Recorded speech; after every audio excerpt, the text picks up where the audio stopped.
jumpa kembali di dalam Bible Class ya. Untuk kitab Yesaya kita bersyukur kita sudah boleh selesaikan.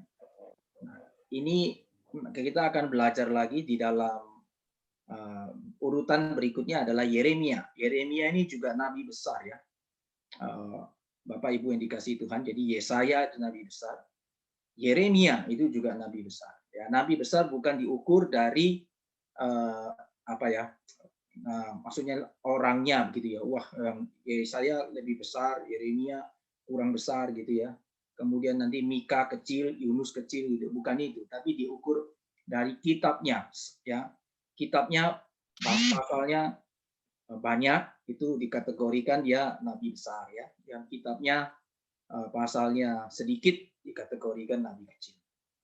Nah, Yeremia ini juga termasuk tergolong kitab yang pasalnya banyak, jadi dia dimasukkan di dalam kategori nabi besar.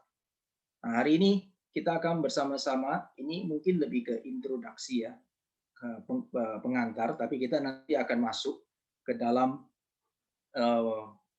beberapa pasal ya. Kalau bisa semua pasal, saya rencana yang saya siapkan sebenarnya kita mau lihat hari ini sampai pasal yang ke-10 ya, tapi nanti kita lihat, saya mungkin akan memberi waktu setelah pembahasan, mungkin kita ada interaksi, mungkin bisa berupa kalau ada hal yang perlu ditanyakan atau mungkin juga ada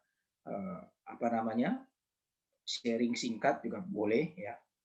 Nah, jadi kalau memang kita selesai sampai pasal berapa ya, nanti kita berhenti di sana ya. Nah, kita akan sama-sama mulai. Saya akan share screen.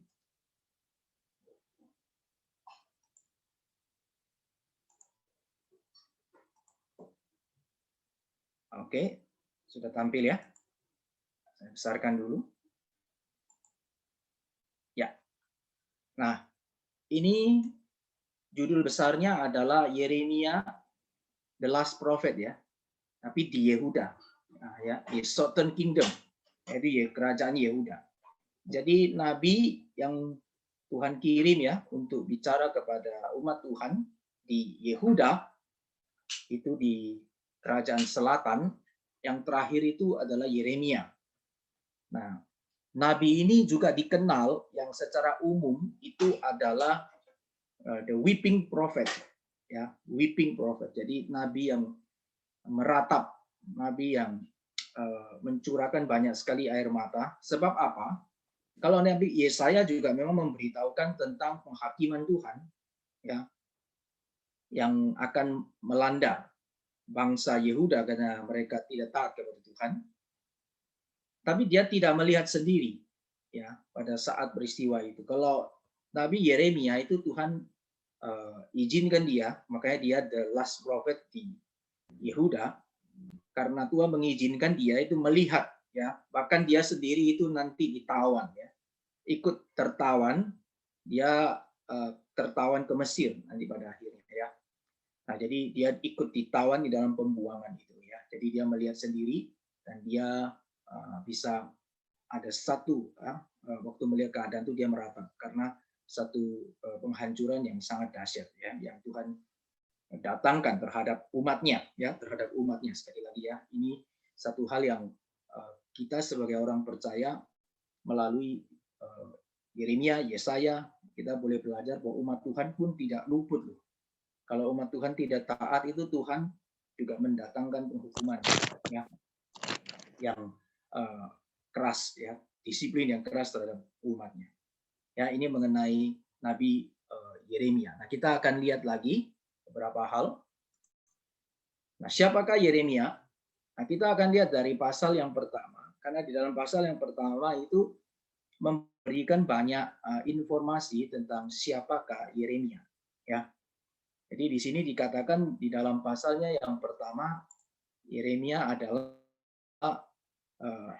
anak dari Hilkia ya, anak dari Hilkia, yaitu keturunan imam yang ada di Anatot di tanah Benyamin ya. Jadi kita bisa lihat di sebelah sini saja ya. Kalau dari namanya Yeremia itu ya bahasa Ibrani ya. Ini begini tulisannya, ya bacanya kira-kira begini ya, Yirmayahu, ya Yeremia ini Yirmayahu, ya yang mempunyai makna Tuhan itu tinggi dan Tuhan itu mulia. Nah, kemudian dia adalah anak Hilkia, imam di Anatot di tanah Benyamin. Ya, jadi ini apa namanya keluarga daripada Yeremia. Jadi dia dari keturunan imam, ya dari keturunan imam. Kemudian dia itu dipanggil di zaman Yosia, ya dipanggil di zaman Yosia. Nah ini nabi-nabi ya kita kalau belajar itu ada kaitan dengan sejarah daripada bangsa Israel maupun Yehuda, ya itu karena di zaman itu mereka melayani gitu ya. Jadi konteks mereka ada di zaman raja mana gitu ya. Kalau Yesaya itu melalui ada raja mulai usia dan seterusnya. Nanti kita akan lihat sebentar ya sekilas untuk refresh apa yang sudah kita pernah pelajari. Jadi dia dipanggil kalau Yeremia ini di zaman Yosia. Ya, Yosia ini satu raja yang takut Tuhan, raja yang waktu di kitab raja-raja kita sudah bahas ya, Yosia ini satu raja yang sungguh sangat takut pada Tuhan. Di zamannya itu dia mengadakan reformasi yang sangat besar ya terhadap kerajaan di Yehuda, dan dia membawa umat Yehuda kembali ya untuk boleh taat kepada Tuhan, sehingga akhirnya Tuhan boleh berkata ya di zaman dia itu masih dia ada dikasihani, jadi tidak terjadi penghancuran di zamannya dia ya. Zaman Yosia dia juga menjadi raja yang mengadakan Paskah ya. Setelah begitu lama bangsa Israel sejak Samuel ya tidak ada Paskah. Di zaman Yosia ini ada reformasi besar. Ya, dia membangun kembali rumah Tuhan dan kemudian di sana dia mengadakan Paskah yang besar sekali. Nah, ini yang menyebabkan apa namanya ya Yosia ini menjadi satu raja juga yang diberkati Tuhan ya.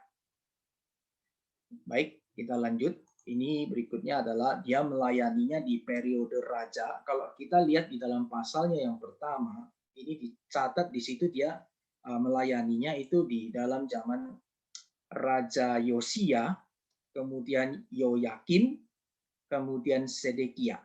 Ya, Sedekia. Ya, tiga raja ini ya. Nah, dengan kata lain berarti audiens atau konteks dia adalah dia nabi yang melayani di Yehuda. Yesaya di Yehuda, Yeremia di Yehuda. Dengan kata lain berarti setelah Yesaya itu Yeremia. Kalau berdasarkan urutan waktu. Ya, setelah Yesaya sudah meninggal, panggil Tuhan, lanjut Yeremia. Nah, kita lihat sedikit di sini, ini berkaitan dengan ini ya, raja sebelumnya. Raja sebelumnya itu kalau kita lihat di zamannya Nabi Yesaya, ini maka dimulai Yesaya itu di 4 zaman ini ya. Usia, Yotam, Ahaz, sama Hizkia. Ini kita sudah bahas ya, review sedikit. Nah itu Nabi Yesaya. Nah setelah Hizkia selesai, nah itu lanjut kemudian. Nah ini berikutnya ya. Sebenarnya ada Raja Manasye, anak Hizkia yang jahat itu, kemudian tapi akhirnya bertobat, kemudian ada Amon, lalu kemudian ada Yosia. Nah mulai Yosia ini kemudian ini Yeremia dipanggil Tuhan melayani ya. Nah Yosia, kalau kita lihat ini yang saya merah ini yang disebutkan tadi Yosia, Yoyakim dan Sedekia. Tapi secara sejarah yang terjadi di dalam histori, setelah Yosia itu ada Yoahaz, dan setelah itu Yoyakim, ada Yoyakin, baru Sedekia. Namun kenapa ini tidak dicatat Yoahaz dan Yoyakin? Maka kalau kita lihat sekilas di kitab di kitab Tawarik maksud saya, itu kita akan lihat di sana ternyata Yoahaz dan ini Yoyakin ini pemerintahan mereka tidak terlalu berpengaruh. Kenapa? Baru jabat 3 bulan sudah selesai dia punya masa pemerintahan. Jadi ini sehingga tidak dipandang terlalu signifikan sehingga akhirnya dilompat saja sehingga Yosia, Yoyakim dan Sedekia. Nah, tapi secara keseluruhan kita bisa lihat bahwa sebenarnya setelah Yosia ada Yoahaz, ini anaknya dia. Ya, kemudian setelah itu baru setelah Yoahaz 3 bulan dipecat oleh Raja Mesir, jadi tawan pergi ke Mesir. Ya. Terus ini saudara Yoahaz namanya El Yakim ini jadi raja. Nah, Eliakim ini kemudian dikasih nama Yoyakim, ya, Yoyakim. Nah, dia memerintah cukup lama. Lalu setelah itu baru Yoyakin. Nah, Yoyakin ini juga tidak lama, cuma 3 bulan juga. Terus dia ditawan ke Babel. Nah, setelah itu baru Sedekia, ya, Sedekia. Nah, ini masa daripada pelayanan Nabi Yeremia.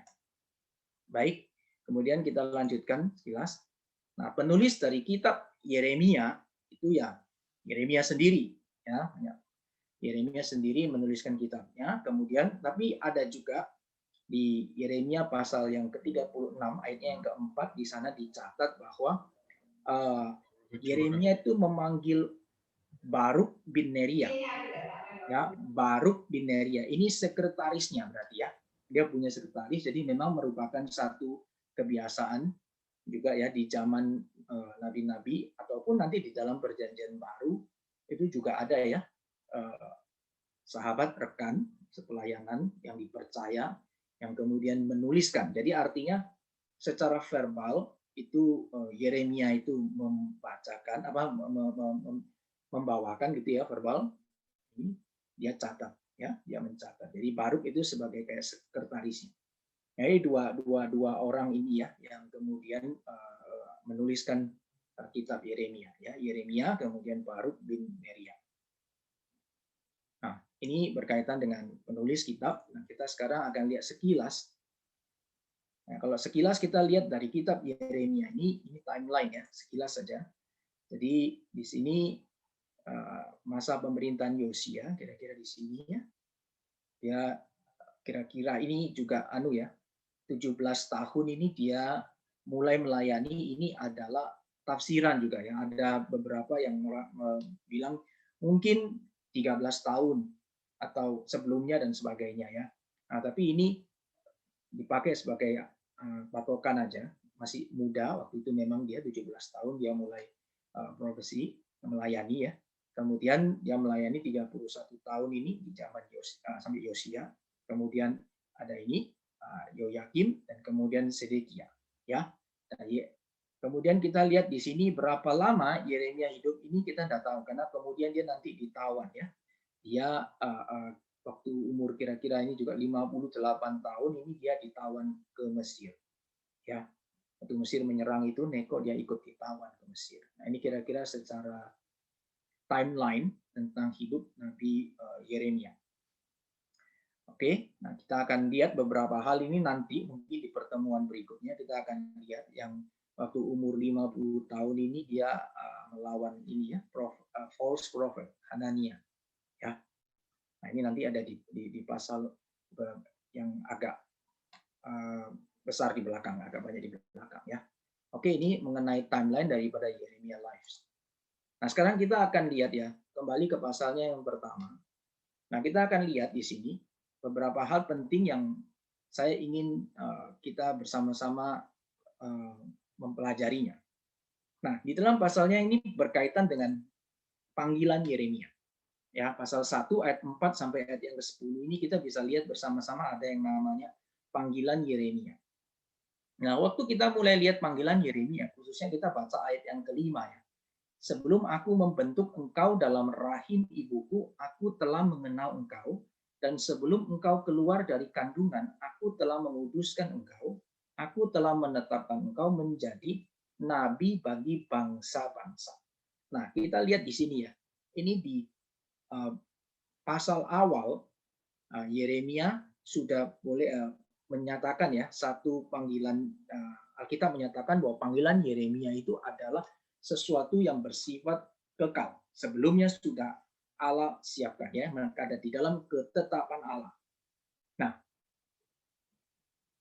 ini ketetapan Allah ini merupakan satu sorotan yang sangat penting di dalam iman Kristen ya.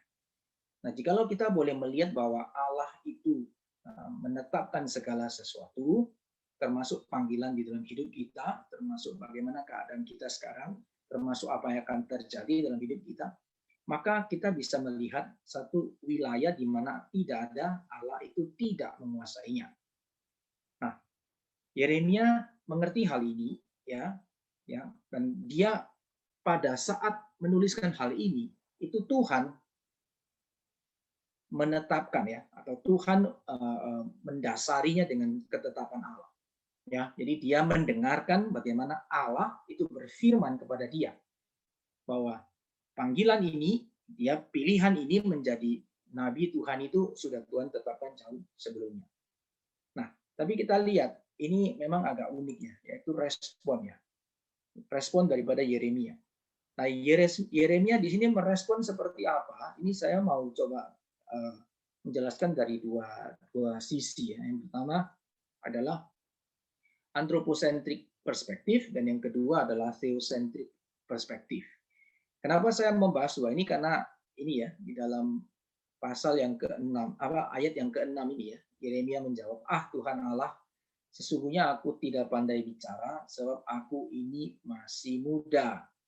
Ya, kalau kita melihat bagian ini sebenarnya ini mirip ya dengan waktu Musa itu dipanggil Tuhan ya. Mirip ya. Jadi sebenarnya dengan kata lain sebenarnya ada satu unsur jangan gitu ya. Janganlah Tuhan, jangan ya. Oke, orang lain saja gitu ya. Ini agak berbeda dengan kalau waktu Yesaya itu Yesaya langsung ada satu respon ya. Di sini aku, utuslah aku. Tapi Yeremia di sini dia masih ada Tuhan, aku enggak pandai bicara, aku masih muda, jangan ya. Dengan kata lain, ini ada satu hal yang dia rasa jangan dia. Nah, di dalam bagian ini kita kadang-kadang bisa melihat apakah sebenarnya manusia itu bisa sih menolak apa yang sudah Tuhan itu tetapkan. Ya, kalau dari sisi anthropocentric perspektif, antropo itu adalah manusia. Antropo itu berarti manusia, ya. Sentris itu berarti pusat, ya. Kalau dari sisi manusia ya dilihat, kalau berpusat pada diri manusia, perspektif itu seakan-akan kita bisa lihat bahwa manusia bisa menolak apa yang sudah Tuhan tetapkan. Itu anthropocentric perspektif, dan beberapa ajaran di dalam iman Kristen ya itu mereka sangat sangat menekankan hal ini ya, misalkan dari sisi Armenian view ya, orang-orang yang mempunyai pandangan Armenian ya, kemudian Armenian dari sisi banyak menyatakan bagaimana sisi dari manusia itu sangat berpengaruh besar, atau juga liberal ya, liberal itu lebih parah lagi ya, itu sudah bebas sekali, jadi kebebasan daripada manusianya itu sudah lebih kebablasan begitu ya kalau liberal ya. Nah, jadi kita bisa lihat di dalam bagian ini kita boleh lihat apakah berarti manusia sebenarnya bisa menolak Allah gitu ya, atau bisa berkata tidak. Ini dari anthropocentric perspektif. Ya, seakan-akan bisa Tuhan saya tidak pandai bicara dan sebagainya, aku masih muda. Nah, kalau kita lihat narasinya di bawah, nanti kita akan melihat pada akhirnya Tuhan itu kemudian berfirman kepada Yeremia supaya dia jangan takut ya, Tuhan kasih kekuatan, seakan-akan Tuhan menguatkan dia, sama seperti Musa juga ya. Waktu Musa itu juga banyak ya ngomong gini, kasih alasan, Tuhan kasih firman, ya kasih alasan lagi, Tuhan kasih firman. Tapi kita lihat ya, Yeremia ini lebih smooth ya daripada Musa ya. Kalau Musa itu pada akhirnya sampai Tuhan itu marah sampai kemudian ada dalam satu ini ya perspektif itu Tuhan menghukum Musa ya, waktu tangannya kemudian sakit dia berubah kusta itu, kaget dia, baru waduh, dia kemudian baru taat. Nah, tapi kalau kita di Yeremia ini dia tidak sampai ke sana ya. Jadi kemudian pada saat Tuhan memberikan firman-Nya, jangan takut, kamu harus melayani kemana aku utus, kamu mesti taat. Ia kemudian taat. Nah, bagian sini saya mau lihat sebenarnya bagian yang lebih kedua ya, yaitu sebenarnya lebih tepat kita melihat bahwa semua yang sudah Allah tetapkan, ada sudah Tuhan siapkan, itu tidak mungkin ya, itu dapat ditolak oleh manusia. Kalau manusia itu menolak dan itu terjadi, sebenarnya itu adalah juga dalam ketetapan Tuhan, di dalam apa yang Tuhan sudah siapkan. Nah, tapi di dalam kita lihat manusia di dalam konteks respon kepada Allah, ya dalam konteks respon kepada Tuhan, itu Allah terlebih dahulu itu telah Ya, jadi Allah terlebih dahulu sudah menyatakan ya satu belas kasihannya, satu anugerahnya terlebih dahulu, sehingga kemudian di dalam respon manusia itu dia sanggup, baru kemudian responnya itu positif. Ya, nah ini namanya theocentric perspektif. Theocentric perspektif.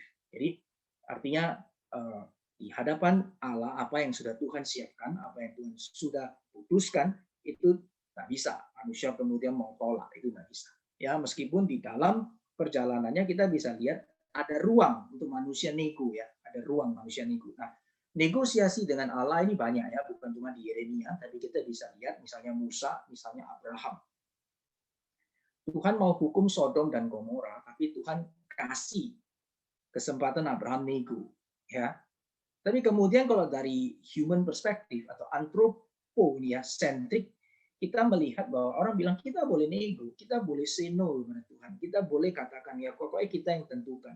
Itu adalah satu view yang sangat lemah sekali, ya. Dan itu sebenarnya juga tidak sesuai dengan kitab suci, ya. Tidak sola scriptura, ya. Tapi teologi theocentrik dalam lebih tepat dekat dengan teologi reform itu mengatakan bahwa semua itu tidak mungkin kalau Tuhan sudah siapkan, Tuhan sudah putuskan, maka tidak mungkin manusia itu bisa menggagalkan, ya. Nah, sekarang kita lihat waktu Abraham nego, maka di dalam itu Tuhan kasih ruang, Tuhan kasih ruang. Nah, artinya memang Tuhan memberikan kesempatan itu supaya Abraham nego, tetapi di dalam negosiasinya tersebut pun akhirnya apa yang dinegokan itu tidak akan melampaui apa yang sudah Tuhan tetapkan. Ya, jadi bagian ini kita lihat ini bukan karena manusia tidak mempunyai satu ini ya kebebasan di dalam berespon. Justru itu ada kebebasan yang baik, ya. Tapi kebebasannya itu dipakai dengan benar karena ada yang namanya anugerah yang Tuhan berikan terlebih dahulu.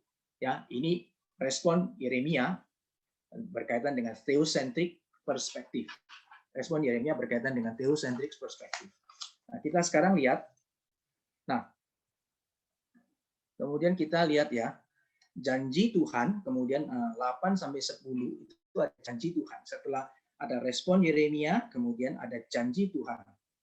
Ya, kita lihat janji Tuhan itu didahului dengan apa? Ada the grace of God, ya, ada anugerah Tuhan, kemudian ada the word of God, jadi ada firman Tuhan, ya, kita lihat di sini, sesungguhnya aku akan menaruh perkataanmu ke dalam mulutmu, nah, ada firman Tuhan. Nah, jadi Tuhan sudah mengutus, Tuhan yang sudah memanggil, ketika manusia taat, maka didahului pasti ada grace. Tapi setelah grace, setiap panggilan, setiap utusan itu harus ada di dalam yang namanya word of God, ya, yang namanya firman Tuhan. Nah, setelah itu dinyatakan, maka ada kehadiran Allah. Jadi di mana ada firman Tuhan, maka di sana Allah hadir. Ya, di mana ada firman Tuhan, di sana ada Allah hadir.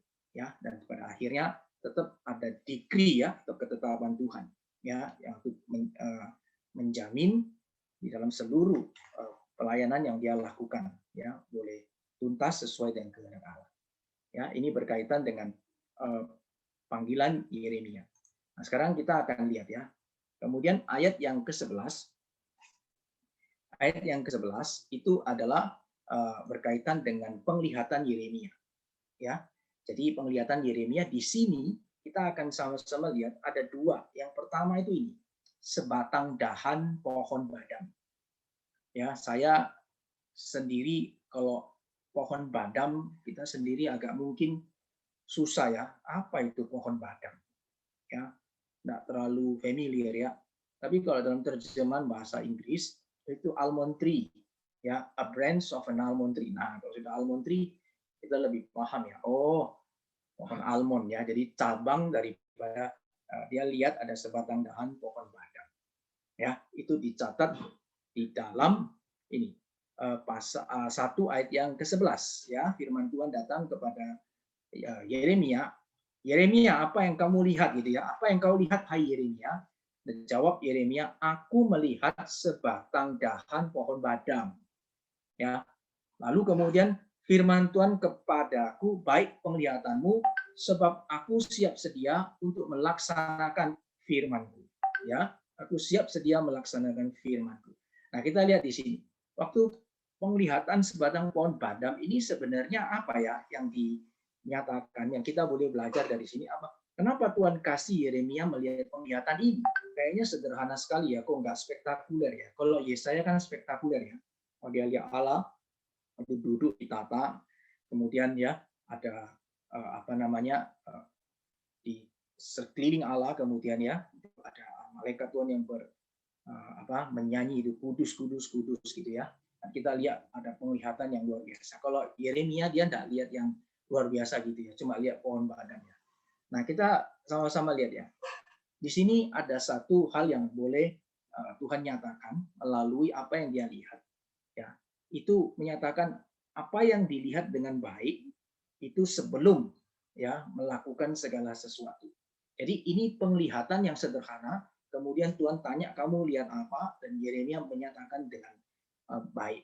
Jadi bukan cuma lihat aku lihat dahan pohon, tapi dia lihat saya melihat dahan pohon badam. Saya melihat itu a branch of an almond tree. Jadi dia melihat dengan baik. Nah, di dalam hidup kita seringkali kita kalau melihat segala sesuatu itu seringkali kurang ya sampai melihat memperhatikan dengan baik. Ya, tapi di sini kita boleh lihat Tuhan memuji ya Yeremia ketika dia mengatakan hal tersebut. Kenapa? Karena dia melihat dengan tepat. Baik penglihatanmu. Ya, berarti ini pujian dari Tuhan. Nah, sekarang kenapa Tuhan memberikan ini penglihatan seperti ini? Di dalam bahasa aslinya kalau kita lihat itu coba kita bandingkan ya. Almond tree itu dalam bahasa Ibrani-nya ini ya. Pasal 11 itu saket ini ya. Kira-kira begini ya. Kalau di dalam ayat yang ke-12 ini ya, aku siap sedia untuk melaksanakan firman-Ku. Di dalam bahasa Inggris ini ya, melaksanakan ini diterjemahkannya watch. Ya, bahasa aslinya juga lebih tepat itu watch. Ya. Ini adalah bahasa aslinya ini ya, socket ini ya. Jadi yang ini saket, ini yang ini socket. Nah, jadi kita boleh lihat di situ seringkali di dalam penulisan ya, kitab suci itu khususnya dalam bahasa Ibrani itu ada pesan tertentu yang bisa dilihat di dalam bahasa aslinya sehingga kita boleh lihat dengan penglihatan yang pertama Tuhan ingin menyatakan kepada Yeremia ini sesuatu yang penting, yaitu apa? Memperhatikan sungguh-sungguh bahwa apa yang akan aku nyatakan ini itu pasti akan terjadi. Apa yang aku akan nyatakan ini kamu harus kasih tahu kepada bangsa Yehuda, dan Tuhan tidak main-main. Ya, jadi di sini kita bisa lihat ya pernyataan yang dinyatakan di sini ada sesuatu berita yang disampaikan dengan adanya kemiripan ya, hampir mirip ya, cuma perbedaan A dan O di sana ya, di dalam gambaran yang dilihat oleh Yeremia yang pertama. Nah, ini bagian yang pertama. Kemudian yang kedua, kita akan lihat Yeremia melihat ini periuk yang mendidih ya. Nah, kalau ini merupakan satu pesan yang sudah lebih jelas yang Tuhan mau nyatakan kepada Yeremia. Pertama, suruh memperhatikan baik-baik. Kamu sudah perhatikan dengan baik. Nah, sekarang perhatikan ini penglihatan yang kedua. Nah, periuk yang mendidih ini menyatakan memang gambaran penghakiman atas Yehuda dari wilayah utara, ya, dari wilayah utara. Yaitu ini pasal ayat 15 itu menyatakan ya. Kemudian adalah Yerusalem akan dikuasai penuh yaitu oleh bangsa dari wilayah utara itu tersebut ya. Kemudian berikutnya adalah yang ayat 16 itu dinyatakan adalah alasan daripada penghukumannya yaitu adalah idolatry. Idolatry berarti penyembahan kepada berhala. Nah, jadi kita lihat sama-sama ya. Ini dosa yang sangat serius, idolatry, yang menyebabkan sebuah bangsa yang juga umat pilihan Tuhan itu akhirnya harus mengalami penghukuman yang dahsyat dari Tuhan. Ya, Yeremia ini dikasih lihat ini yang akan terjadi kepada Yehuda dan disuruh pergi memberitakan. Ya, tapi kita lihat nanti di sini juga sama ya seperti Yesaya. Yesaya dikasih tahu untuk memberitakan penghakiman, Yeremia juga dikasih tahu untuk memberikan penghakiman. Tetapi mereka semua nabi-nabi ini ketika mereka memberitakan itu firman Tuhan yang Tuhan nyatakan sendiri, suruh mereka pergi beritakan, tetapi umat Tuhan itu ya tegar tengkuknya luar biasa. Mereka enggak gubris bahasa Jawanya ya, enggak gubris, terserah ya. Jadi mereka itu tambah lama itu mereka tambah apa ya, melawan Tuhan, akhirnya harus hukuman itu datang. Sehingga Yeremia dalam hal ini waktu dia melihat, dia sudah kasih tahu, tapi ini bangsa ya enggak tobat ya, enggak, justru mereka itu mendengarkan kembali kepada firman Tuhan, tapi mereka itu justru malah mendengarkan nabi-nabi palsu yang lain yang kemudian menyenangkan kupingnya atau telinga mereka. Nah, ini yang membuat sekali lagi kita melihat apa yang Allah sudah tetapkan, rencanakan, tidak mungkin gagal, ya pasti akan jalan. Tapi Tuhan di dalam bagian ini tetap memberikan yang namanya kesempatan. Tuhan sudah kasih tahu, kamu mesti tobat. Kalau enggak, kamu akan mengalami penghukuman. Ya, tetapi di dalam rencana Allah, di dalam ketetapan Allah, orang-orang itu yang sudah ditetapkan Allah untuk dihukum, ya mereka akan tetap masuk di dalam penghukuman. Ya, jadi pada akhirnya kita lihat, nah ini gambar daripada ini masa pelayanan dari panggilan daripada Yeremia. Nah, Yeremia di dalam seluruh hidupnya ini nanti dia akan mengalami kesedihan juga melihat bagaimana bangsa yang tidak bertobat ini, dan pada akhirnya dia akan dipaksa lari ke Mesir ya, itu dicatat nanti di Yeremia 43, dia akan dipaksa lari ke Mesir ya. Kita lihat sama-sama nanti pada bagian yang kalau kita sudah di Yeremia 43 kita akan lebih lihat ya. Jadi lebih tepatnya bukan pada masa Neko ya, tapi nanti bukan pada masa Neko datang, tetapi Neko memang raja Mesir, tapi bukan pada masa Neko datang, pada satu masa lagi dia akan dipaksa Allah itu melarikan diri ya ke Mesir ya. Nah, baik, ini di pasal yang kedua. Nah, sebelum masuk ke pasal yang kedua, saya akan berhenti sebentar. Mungkin di dalam pasal yang pertama ada pertanyaan yang berkaitan ini. Jadi kita bisa stop dulu, kemudian mungkin saya buka untuk ini pertanyaan. Apakah ada yang mau ditanyakan berkaitan dengan penjelasan di pasal yang pertama ini? Silakan kalau ada. Mau tanya Pak Rusli. Ya, silakan Pak Buyung. Ya, selamat malam teman-teman semua. Saya mau tanya tentang panggilan sebelum yang tadi dikatakan itu bahwa Tuhan memanggil Yeremia itu sebelum dia dibentuk, begitu ya. Apakah itu juga berlaku untuk kita? Seperti predestinasi begitu. Ya. Apakah itu juga berlaku untuk kita atau bagaimana? Terima kasih. Ya. Terima kasih Pak Buyung untuk pertanyaannya.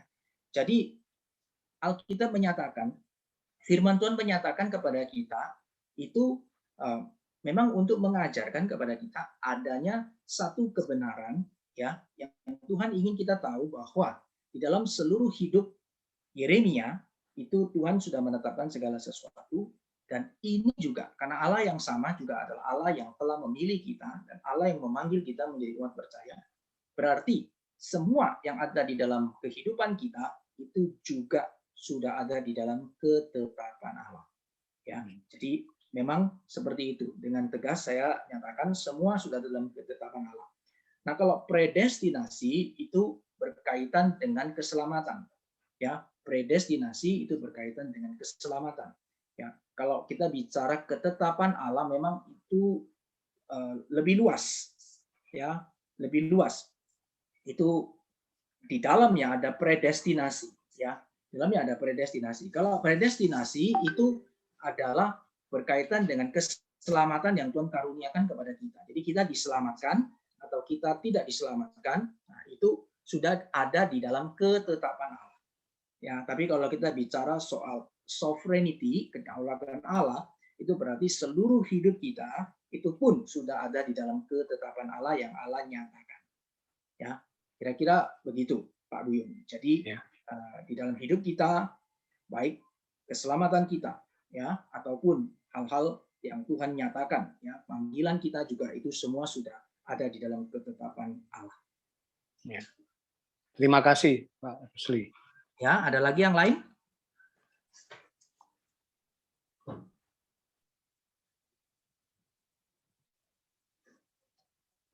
Baik, kalau tidak ada, kita akan lanjutkan. Sekarang saya akan masuk, kita akan melihat di dalam pasalnya yang kedua. Ya, jadi di dalam kitab Yeremia pasal yang pertama ini sebenarnya sudah memberikan satu ini ya pesan yang sangat khusus ya, pesan yang sangat khusus kepada audiens atau pembaca, khususnya Yehuda dan kita ya sekarang ya. Yaitu pesan apa? Itu the judgment of God. Jadi di dalam kitab Yesaya kita juga sudah lihat ada dua pesan penting ya waktu kita bicara soal the message, yaitu penghakiman Allah dan yang satunya adalah keselamatan dari Tuhan. Nah, di dalam ini pesan ini karena memang diberikan kepada Yehuda, ya memang ini pesan yang sama yang diteruskan oleh Yeremia. Nah, di dalam penglihatan yang pertama ini, di pasal yang pertama ini kita sudah lihat ini adanya satu pesan yang sudah dinyatakan bahwa akan ada judgment, ya penghukuman yang Tuhan nyatakan kepada Yehuda.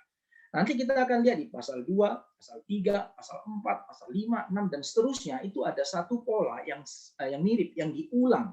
Ya, pola yang terus diulang yang menyatakan apa? Ini penghakiman akan tiba, penghukuman itu akan tiba, penghukuman itu akan tiba. Jadi polanya seperti itu ya kalau kita melihat ya.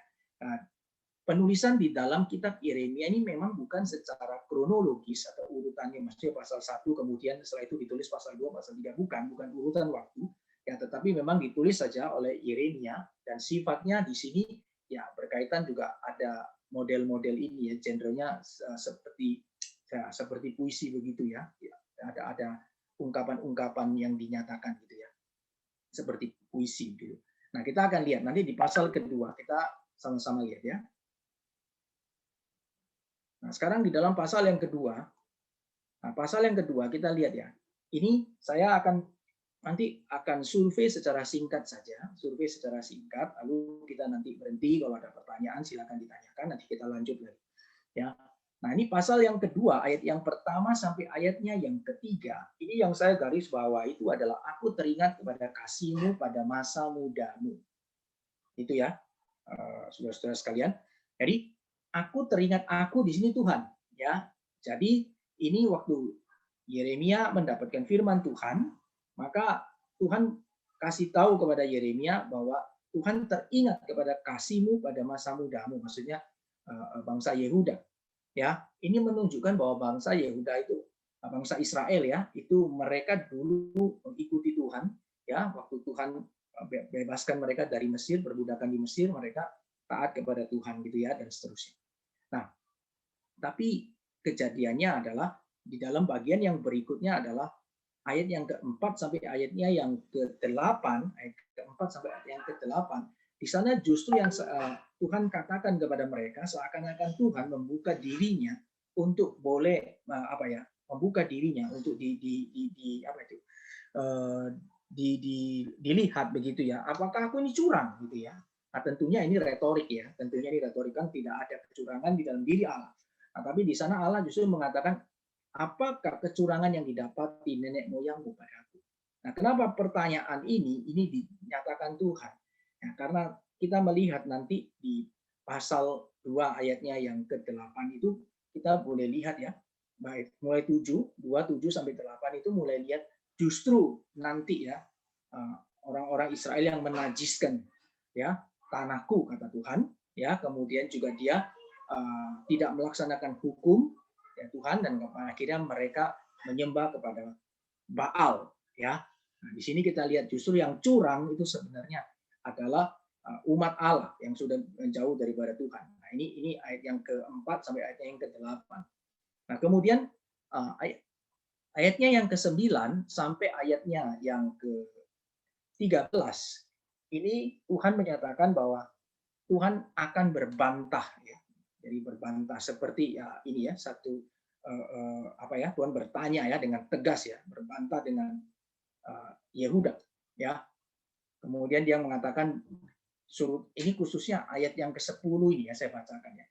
Menyeberang sajalah ke tanah pesisir orang Kitim dan lihatlah, suruhlah orang ke Kedar dan perhatikanlah dengan sungguh-sungguh, lihatlah apa yang terjadi yang seperti ini. Pernahkah suatu bangsa menukarkan Allahnya, meskipun itu sebenarnya bukan Allah, tetapi umatku menukarkan kemuliaannya dengan apa yang tidak berguna.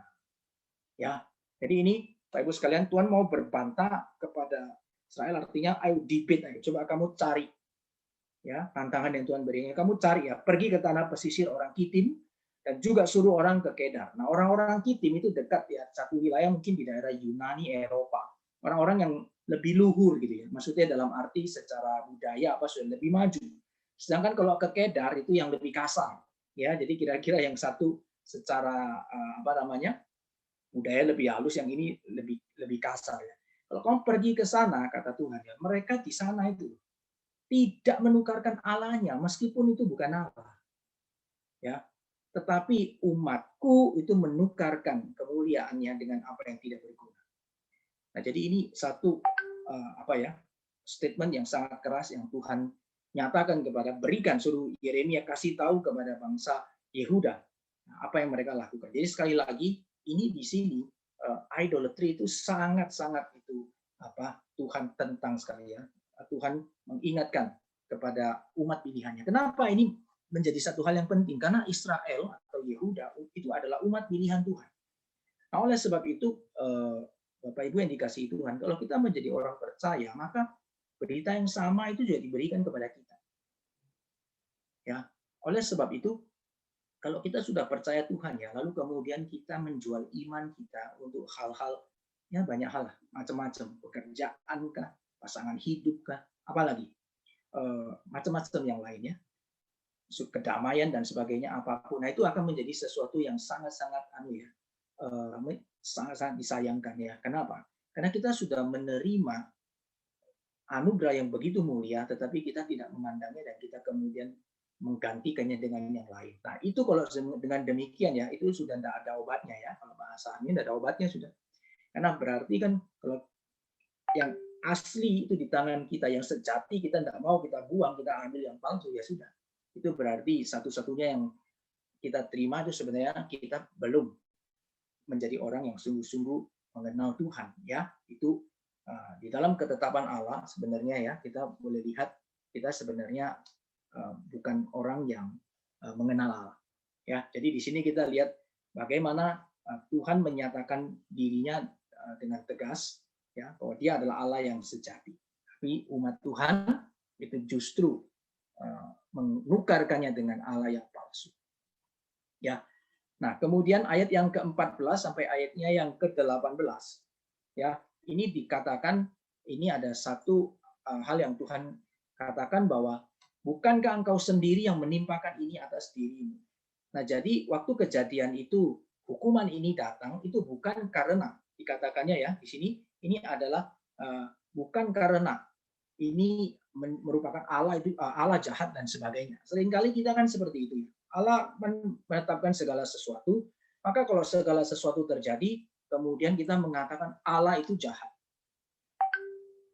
Nah, ini kadang-kadang kita lihat ini namanya manusia itu tidak apa ya, mengerti yang namanya kebenaran dan keadilan di kayu suni ya, kebenaran dan keadilan dari sisi Allah ya di kayu suni. Nah, ini di dalam bahasa Ibrani ya, itu di dalam kitab Perjanjian Baru. Nah, kita lihat ya bahwa ketika itu terjadi itu karena apa? Karena manusia itu sendiri yang telah berdosa. Nah, oleh sebab itu ketika manusia itu dihukum di dalam konteks kita ya lebih luas keselamatan gitu ya, manusia secara dunia ini ya, semua orang yang sudah berdosa ini, mereka itu sudah dihukum ada di dalam murka Allah. Kemudian Allah menghukum mereka itu bukan karena Allah jahat. Nah, ini kalau seperti itu jadi keliru tuh pengertiannya. Ya, kalau orang kemudian bilang lihatnya ya, wah ini karena Allah jahat, tidak. Di dalam kitab Yeremia itu kita lihat dari narasinya waktu Allah berbicara kepada Yeremia melalui firman-Nya suruh sampaikan kepada Israel, Tuhan kasih ketegasan tuh, itu karena engkau sendiri yang telah berdosa. Ya, ini satu pengajaran yang penting yang harus kita pahami.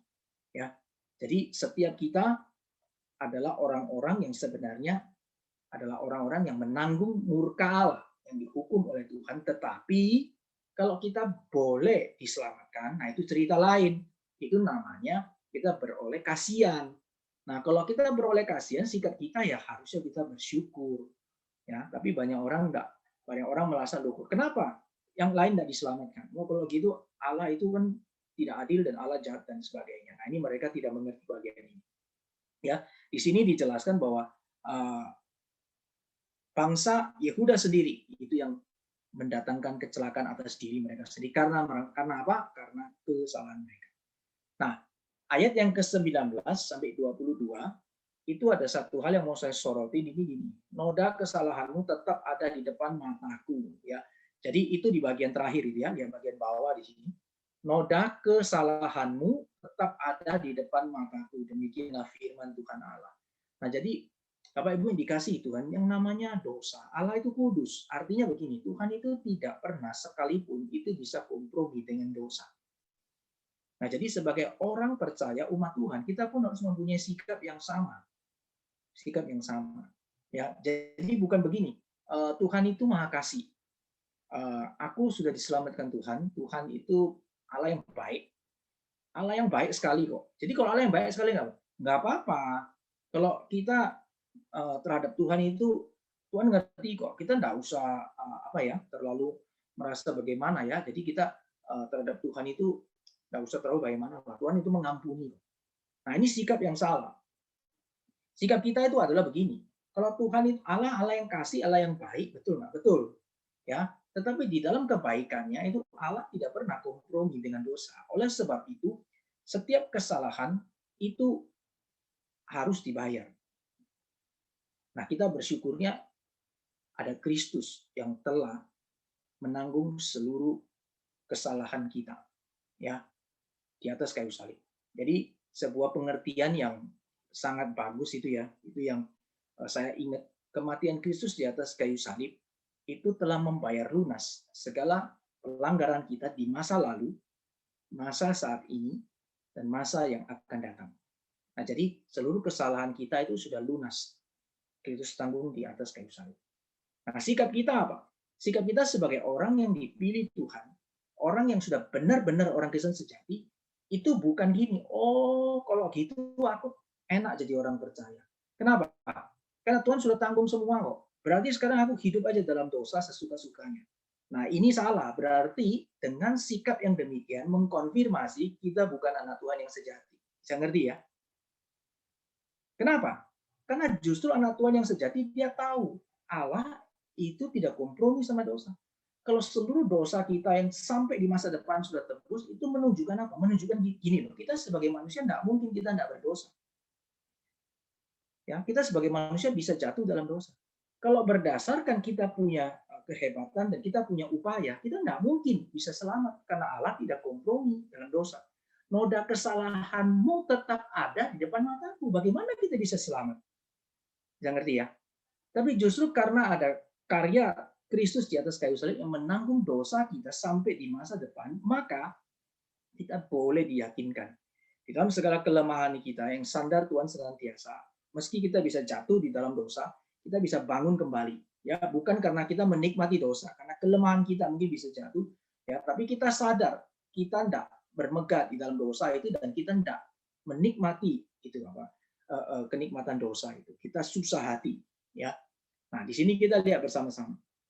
Dosa itu pasti dihukum Tuhan. Ya, noda kesalahanmu tetap ada di depan mataku. Nah, ini hal yang menarik yang kita boleh baca, yang saya ingin bagikan kepada kita, supaya kita dengan menjadi anak-anak Tuhan, kita di dalam anugerah Tuhan, kita menghargai sungguh-sungguh, dan kita hidupnya itu dengan gentar. Saya lebih senang kata gentar ya. Misalnya, takut akan Tuhan itu bagi saya itu hidup gentar di hadapan Tuhan. Jadi artinya kita benar-benar mensyukuri, ya, kita melihat bagaimana besarnya belas kasihan Tuhan kepada kita dan kita hidup baik-baik ya di dalamnya, tidak hidup di dalam dosa.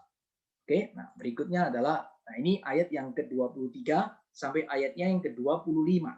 Ya, ayat 23 sampai yang ke-25 ini berkaitan dengan apa? Bagaimanakah engkau berani berkata, ini kata Tuhan kepada Yehuda, aku tidak pernah menajiskan diriku, aku tidak pernah mengikuti para Baal. Nah, ini manusia ya, berdosa, selalu mencari pembelaan diri. Ada saja alasannya. Kalau Bapak Ibu sekalian pernah punya pengalaman itu PI, penginjilan atau memberitakan Injil atau ajak orang untuk percaya kepada Tuhan, maka saudara akan lihat banyak sekali alasan ya. Orang akan merasa bahwa dirinya tidak berdosa. Dia tidak menerima Tuhan, dia menolak Tuhan, dia rasa itu tidak berdosa. Ya. Nah, umat Allah di dalam bagian ini kita lihat ya, mereka padahal terang-terangan itu menajiskan diri mengikuti Baal, tapi mereka boleh berkata itu ya, aku nggak menajiskan diriku kok, kelihatan baik-baik saja. Nah, ini sebenarnya sudah satu kecelakaan yang sangat besar. Ya, oleh sebab itu nanti di dalam kitab suci di dalam Maleakhi itu ada tercatat ya, Tuhan bagaimana mengatakan bolehkah manusia menipu Allah? Maksudnya kan nggak boleh. Tapi diteruskan, tetapi umatku menipu aku. Nah, ini satu statement yang mengingatkan kita ya. Jangan-jangan kita pun gitu. Bagaimana dengan hidup kita? Ya, para Baal ini dalam konteks idolatry ini kalau di dalam zaman kita ya, mungkin kita enggak secara terang-terangan kita menyembah Baal gitu ya. Atau apalagi yang lain yang patung dan sebagainya. Tapi bisa jadi idolatry itu keinginan kita. Idolatry itu adalah mungkin dosa-dosa yang tersembunyi yang kita mungkin orang lain tidak tahu, tapi kita tahu, ya. Nah ini terus kita kemudian datang kepada Tuhan dan kita bilang, Tuhan bilang ya sama, engkau telah berdosa. Kita bilang, Tuhan aku dosa apa? Bukankah aku melayani engkau? Bukankah aku tetap setia? Bukankah aku beribadah? Bukankah aku rajin melayani? Nah ini sebenarnya dalam bagian ini yang saya mau sorot ya. Nah, di sini seringkali ada pembelaan diri kita ya, pembelaan diri kita sehingga kita akhirnya nego dengan Tuhan yang tidak sesuai dengan kehendak Allah. Nah, Tuhan rindu kita menjadi orang-orang yang seharusnya pada saat Tuhan itu memberikan itu direction atau juga mungkin teguran, itu kita seperti hamba-hamba Tuhan yang taat ya. Kita bertobat ya, kita mengoyakkan jubah dalam tanda kutip ya, kita mengoyakkan kehidupan kita yang tidak tersembunyi di hadapan Tuhan dan kita bilang, Tuhan saya telah berdosa kepadamu, ampuni saya ya, ampuni saya ya. Kemudian ayat yang ke-26 sampai ayat yang ke-28, nah ini sekali lagi bicara bagaimana sebenarnya umat Allah itu mereka itu menggantikan ya, menukarkan Allah yang sejati dengan ini sepotong kayu ya dan kepada batu. Ini Tuhan kasih satu gambaran yang sangat ini ya, jelas sekali. Kayu dan batu itu adalah mati adanya, tidak bisa tolong apa-apa. Tetapi umat Tuhan menggantikan Allah yang hidup itu diganti dengan Allah yang mati ya. Ya, kemudian di bagian yang 29 sampai 33 ini adalah pengulangan. Nah, Alkitab kalau mengulangi itu berarti mau menekankan ya. Nah, di sini dikatakan kalau tadi yang pertama dari sisi Allah menantang gitu ya, ayo kamu, aku mau berbantah dengan kamu. Ya, sekarang dikatakan umat Tuhan ini, Yehuda yang mau berbantah kepada Tuhan. Gitu ya. Mengapakah kamu mau berbantah dengan aku? Kamu sekalian telah mendurhaka kepadaku. Nah, ini satu gambaran yang menyatakan diulangi sekali lagi bahwa sebenarnya di dalam seluruh bantahan itu adalah di mana Allah sendiri itu yang menjadi kebenaran dan bagaimana umat Tuhan Yehuda itu yang sudah bersalah kepada Tuhan ya. Nah, di sini kita akan lihat di 34 sampai yang ke-37 yang terakhir di dalam pasalnya yang kedua ini tetap ya, umat Tuhan merasa apa? Aku tidak bersalah ya. Kalau kondisi di sini kita lihat ya, engkau berkata aku tidak bersalah. Memang murkanya telah meninggalkan aku. Jadi tidak rasa salah ya, padahal sudah ada di dalam dosa yang sudah menggantikan menukarkan Allah ya, tapi justru merasa tidak bersalah. Nah, ini adalah satu hal yang sangat mengerikan jikalau itu terjadi di dalam diri orang-orang yang menyebutnya sebagai umat Allah. Ya, kalau kita lihat Yeremia dan ini bangsa Yehuda khususnya, kita mungkin bisa lihat oh kok mereka begitu ya. Nah, kalau saya pun tidaklah, saya tidak akan menyembah Allah lain. Tapi sekali lagi, yang saya mau ngajak kita bersama-sama untuk memikirkannya adalah idolatry di zaman kita mungkin bukan Baal di zaman mereka itu. Tapi idolatry di zaman kita itu berkaitan dengan hal-hal di dalam hati kita yang orang lain tidak tahu, tapi Tuhan tahu, dan itu sudah mengambil tata Allah, mengambil membuat kita melanggar perintah-perintah Allah. Nah, di bagian itu kita mesti ingat senantiasa, dan melalui pasal yang kedua kita diingatkan untuk bertobat. Ya, ketika Tuhan masih memberikan kesempatan, kita harus dengar suara Tuhan. Oke, ini pasal yang kedua. Ya, pasal yang kedua. Saya stop dulu pasal yang kedua. Silakan, apakah di pasal yang kedua ini ada hal yang ingin ditanyakan? Adakah hal yang ingin ditanyakan? Silakan.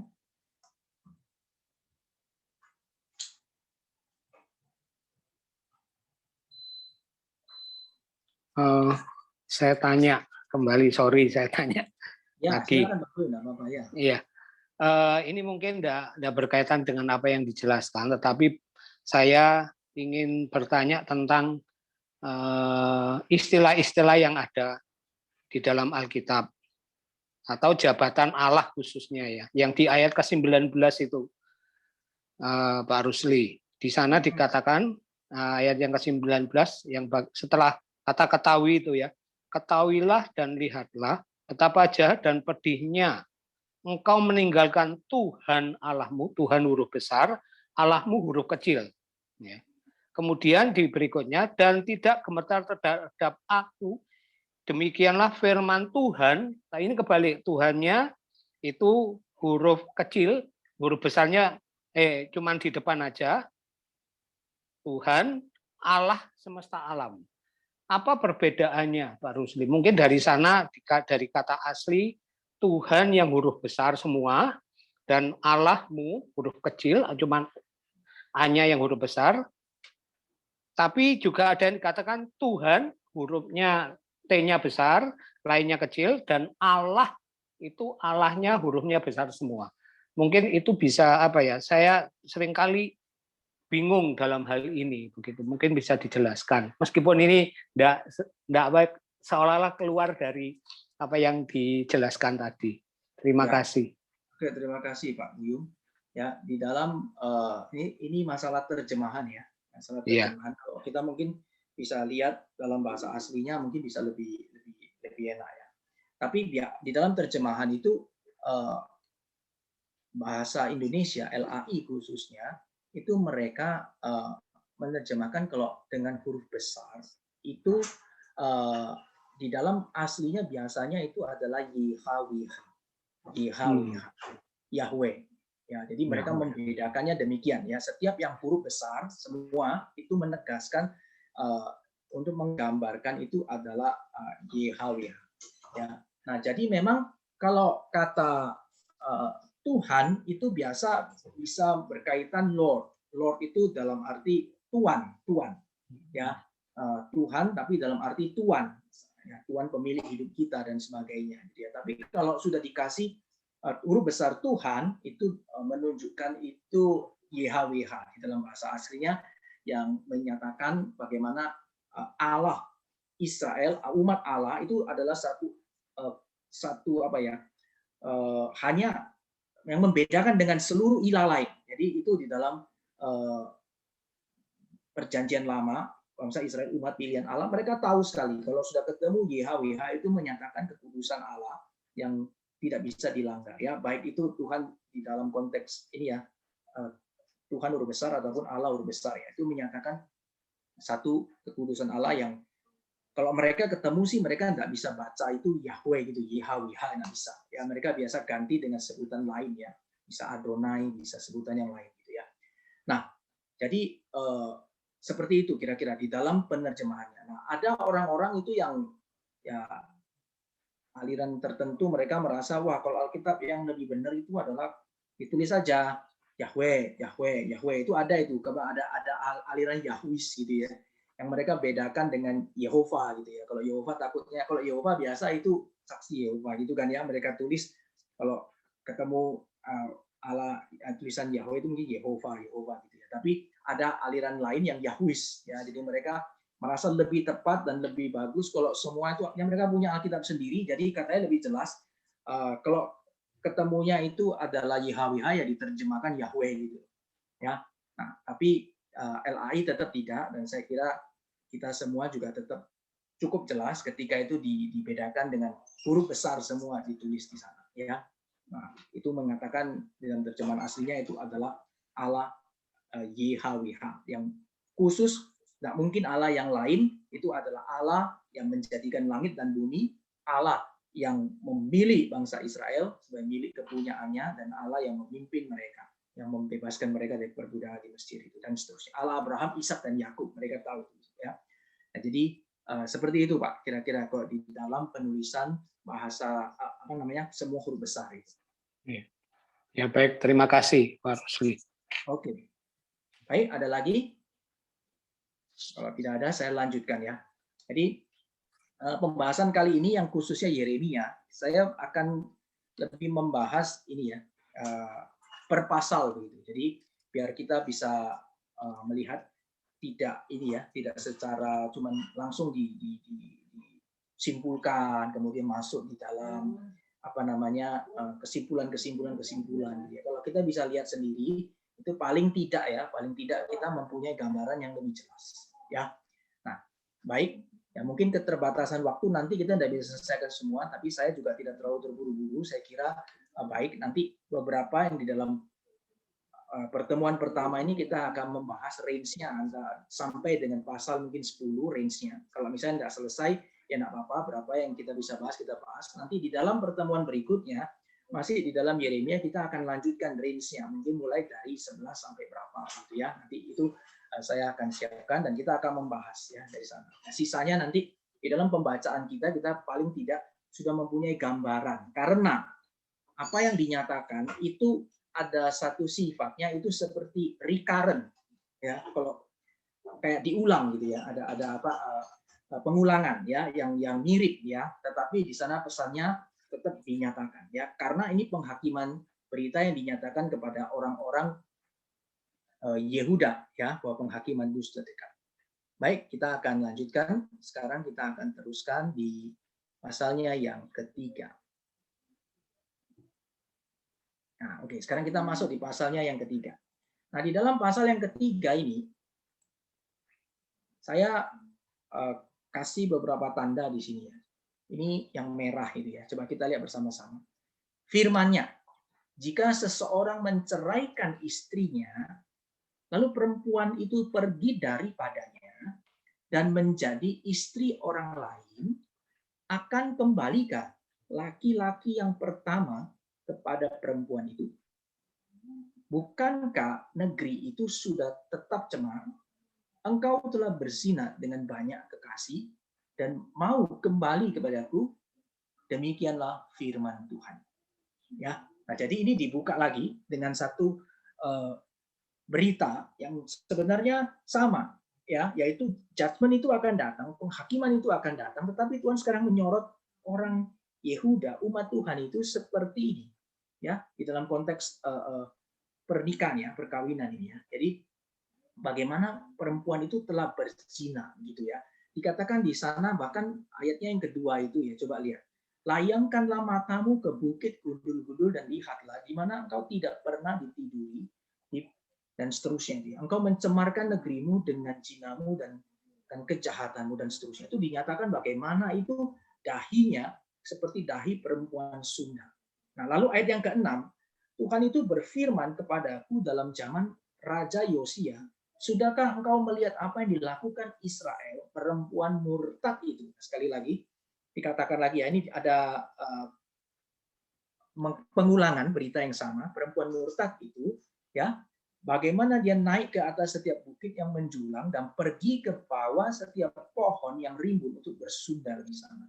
Nah, jadi di sini sangat gambaran tentang Israel ya, tentang umat Tuhan ini ya, bagaimana mereka itu benar-benar mendukakan hati Tuhan, menyakiti hati Tuhan dengan apa? Dengan sundal mereka. Ini dalam arti mereka ini menggantikan Tuhan ya, sama. Kalau tadi dikatakan dengan satu hal mereka menukarkan Allah, tapi dalam bagian ini dilukiskan ya, seperti perempuan yang bersundal atau berzina. Nah, supaya memberikan satu gambaran itu bagaimana dosa ini adalah satu dosa yang sangat-sangat serius ya, dosa yang Tuhan sangat-sangat itu tidak berkenan ya. Nah, di sini ada beberapa hal ya. Ini penekanan yang pertama ini tadi, ini berkaitan dengan gambaran seorang yang telah menceraikan istrinya. Nah, ini di dalam gambaran perjanjian lama, di dalam hukum Musa khususnya, itu memang Tuhan sudah memberikan ya, masih melalui Musa ya, itu mereka kemudian ada satu konsep ya, konteks ya, yang dinyatakan melalui Musa, bahwa kalau perempuan itu sudah mencerai, sudah bercerai gitu ya, diceraikan, maka dia tidak boleh kembali lagi ya kepada laki-laki yang pertama. Ya, jadi dia kalau sudah menikah kedua, ketiga dia tidak boleh kembali lagi. Nah, tetapi kita lihat di sini bahwa gambaran ini diberikan kepada orang Israel, ya, kepada Yehuda, bahwa mereka melakukan hal yang sama, ya, seperti perempuan yang berzina. Ya, baik, ini pengulangan saja. Kemudian saya lanjutkan gambaran yang diberikan di dalam pasalnya yang ketiga berkaitan dengan Israel yang berzina, ya, yang bersunnah. Nah, sekarang ayatnya yang ke-12. Nah, tapi di sini kita sama-sama lihat ya. Ayat 12 ini mengatakan begini. Pergilah menyerukan perkataan-perkataan ini ke utara. Jadi yang disuruh pergi ini kan Yeremia ya. Yeremia disuruh pergi kasih firman Tuhan. Katakanlah, kembalilah hai Israel. Ya, perempuan murtad itu ya. Demikianlah firman Tuhan. Nah, terus perhatikan. Mukaku tidak akan muram terhadap kamu, sebab aku ini murah hati. Ya, demikianlah firman Tuhan. Tidak akan murka untuk selama-lamanya. Hanya akuilah kesalahanmu, bahwa engkau telah mendurhaka terhadap Tuhan Allahmu, telah melampiaskan cinta birahimu kepada orang-orang asing di bawah setiap pohon yang rimbun dan tidak mendengarkan suaraku. Jadi ini ada berita pertobatan, diberikan anugerah. Ya, jadi bagian ini kita lihat ya. Tadi yang awal pertama itu adalah pertanyaan yang sebenarnya tidak mungkin bisa kembali. Ya, tidak mungkin bisa kembali. Jadi sebenarnya di dalam konteks kita boleh lihat ini hal ini, gambaran ini bisa kita refleksi dalam hidup kita ya. Sebagai orang berdosa itu sebenarnya kita tidak mungkin bisa kembali sama Tuhan. Tidak mungkin. Kenapa? Karena hukumannya sudah jelas. Ya, itu tidak mungkin. Tapi kalau bisa itu hanya karena apa? Karena memang dari pihak Allah yang boleh memberikan anugerah itu. Kalau tidak ada jalan itu. Nah, inilah yang menjadi satu prinsip penting di dalam iman Kristen, bahwa bukan manusia yang berinisiasi, tetapi Allah yang berinisiasi. Kenapa bukan kita yang berinisiasi? Karena kita tidak di dalam satu otoritas yang sama, ya, atau kita lebih tepatnya ada di dalam pelanggaran. Nah, di dalam kondisi pelanggaran itu tidak ada sesuatu yang bisa kita bawa, kita offer apa itu, kita tawarkan di hadapan hadirat Tuhan. Nggak mungkin. Jadi sebagai orang berdosa seharusnya kita nggak bisa kembali. Ya, jadi manusia mau pakai upaya berbagai macam cara mau kembali itu no way, nggak bisa. Nah, ini sebenarnya kesedihan ya. Sebenarnya untuk sebab itu kita mesti kasih tahu ya. Injil Tuhan mesti beritakan sampai kepada banyak orang, saudara-saudara kita, orang yang kita kasihi. Ya, kita mesti minta Tuhan kasihan. Ya, mesti beritakan. Kalau tidak mungkin kembali. Ya, ini harus dari pihak Tuhan. Nah, di dalam bagian ini adalah pihak Tuhan. Maka Tuhan memberikan, ini namanya apa ya? Satu, menyatakan kesetiaannya, memberikan anugerahnya.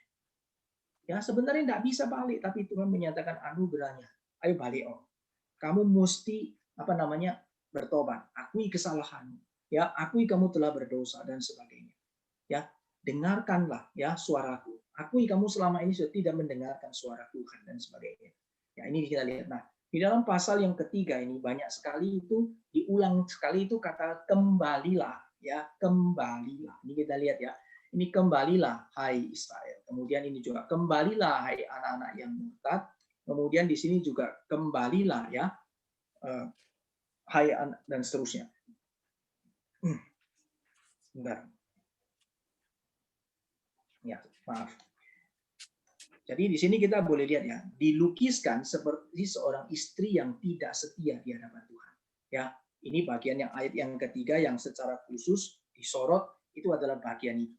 Ya, bagaimana orang-orang Israel, umat Tuhan itu digambarkan mereka seperti perempuan yang telah tidak setia kepada Tuhan. Tetapi Tuhan boleh menyatakan kebesaran anugerahnya, ya, menyatakan kesetiaannya. Sekali lagi, kembalilah kepada Tuhan. Ya, Nah, tapi kita lihat ketika Tuhan menyatakan hal ini, tetapi di dalam ketetapannya tadi kita lihat ya, Allah sudah bilang sama Yeremia bahwa akan ada penghukuman. Kalau ada penghukuman berarti kan tidak kembali mereka. Saya ngerti ya maksudnya ya. Tetapi di dalam berita ini dikatakan tetap Tuhan itu menyatakan kesempatan tetap diberikan. Ya, untuk menyatakan apa? Untuk menyatakan sebenarnya ya namanya kedegilan hati manusia. Manusia yang sudah berdosa itu ya, mereka itu yang sudah orang yang sudah berontak melawan Tuhan. Ya, sudah ada hatinya itu sudah menyimpang dan tidak takut kepada Tuhan, itu digimanain pun ya, dikasih kesempatan seperti apapun itu juga sudah tidak ada pengharapan. Kecuali memang Tuhan memberikan anugerah. Ya, nah, jadi kita bisa sama-sama melihat di sini hari ini kalau refleksi terhadap hidup kita juga sama. Ya, kita sebagai orang-orang ini sebenarnya adalah boleh dikatakan kita adalah orang-orang yang sudah, yang sebelumnya kita juga ada orang-orang yang ini, yang bersinah dalam tanda kutip karena kita menolak Allah, kita tidak percaya kepada Tuhan, tapi Tuhan menyatakan anugerahnya. Nah, ketika kita sudah ada di dalam anugerah Tuhan, itu juga menunjukkan bagaimana sebenarnya Allah itu sekali lagi itu menyatakan belas kasihannya kepada kita. Dan waktu kita ada dalam kondisi kita saat ini, mari kita mendengarkan suara Tuhan. Mari kita mendengarkan baik-baik ya. Jadi firman Tuhan yang kita pelajari itu nggak cuma kita mengerti, nggak cuma kita dengar, tapi ayo kita belajar untuk menghidupi. Jadi menghidupinya gimana, Bapak Ibu yang dikasih Tuhan? Ya, saya pernah lihat ya, ada satu kesaksian itu ya, itu mengatakan bahwa sebenarnya ada khususnya orang-orang mungkin yang ibu-ibu yang ada di desa, mereka mungkin tidak punya pengertian yang terlalu tinggi tentang firman Tuhan apa, tapi dia begitu tahu firman Tuhan bilang apa, dia laksanakan. Ya, misalnya Tuhan bilang kamu mesti setia kepada Tuhan seumur hidupnya. Ya setia banget ya. Dia bagaimana ikut Tuhan meskipun ada kesulitan ketika dia mau beribadah, mungkin dia ada kesulitan, ada tantangan, tapi dia tidak meninggalkan imannya, dia tetap beribadah meskipun dia kemudian harus menghadapi bullying dan sebagainya dari masyarakat sekitar, dia tetap setia, dia mengikuti. Nah, itu menghidupi firman Tuhan. Jadi apa yang dikatakan dia kerjakan. Ya, nah, waktu kita melakukan segala sesuatu, apa yang kita baca, apa yang kita lihat, kita melakukannya dan kita percaya. Kenapa kita melakukannya? Karena kita percaya itu firman Tuhan dan kita mau hidup di dalamnya. Ya, itu kita menghidupi firman Tuhan. Oke, baik. Nah, ini ayat yang pasal yang ketiga ini berkaitan dengan hal ini. Ya, jadi seperti istri yang tidak setia dinyatakan di dalam pasal 3 kehidupan daripada orang Israel yang sudah ada di dalam penghukuman Tuhan, ya, yang sudah ada di dalam penghukuman Tuhan. Baik, ini pasal yang ketiga, ya. Nah, pasal ketiga ada yang mau bertanya berkaitan dengan relasi ini?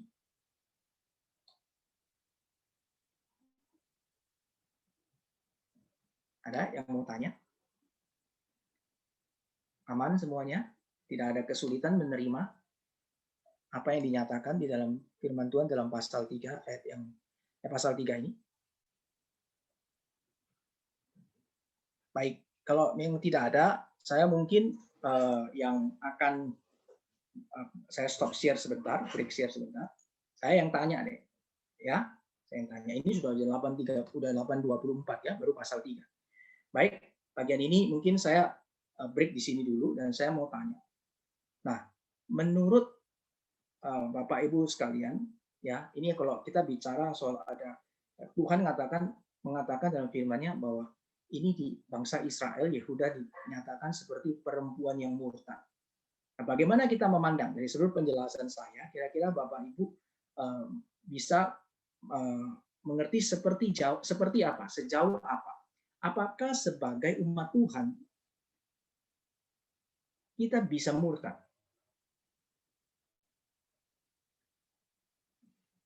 Silakan. Apakah sebagai umat Tuhan kita bisa murtad? Alkitab menyatakan tadi misalnya seperti itu, Yehuda dikatakan perempuan murtad. Ya, bertobatlah kembalilah kepadaku maka kamu akan ya, maksud Tuhan akan menerimanya dan sebagainya. Nah, sekarang saya coba bertanya, kalau dalam konteks kita sekarang sebagai orang yang sudah percaya Tuhan, apakah kita bisa murtad? Ada yang mau coba jawab?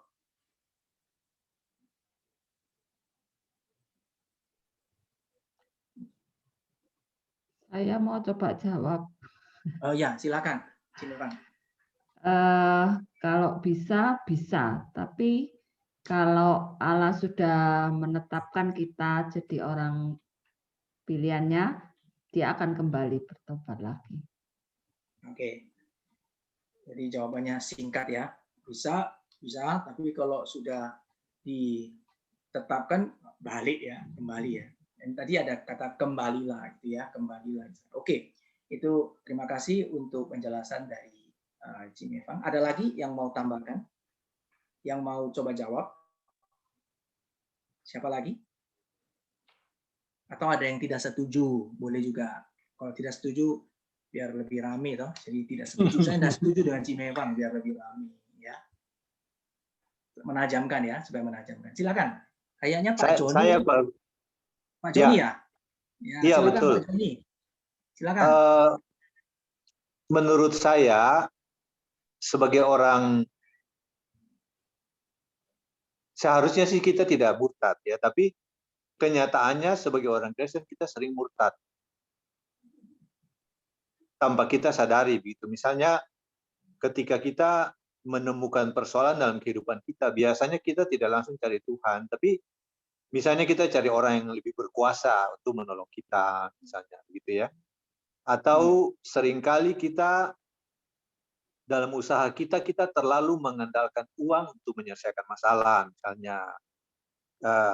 Atau bisa juga dengan motivasi kita ya, ketika kita motivasi bekerja atau mencari uang dalam bisnis, itu motivasi kita adalah untuk mengumpulkan kekayaan, itu juga sudah murtad.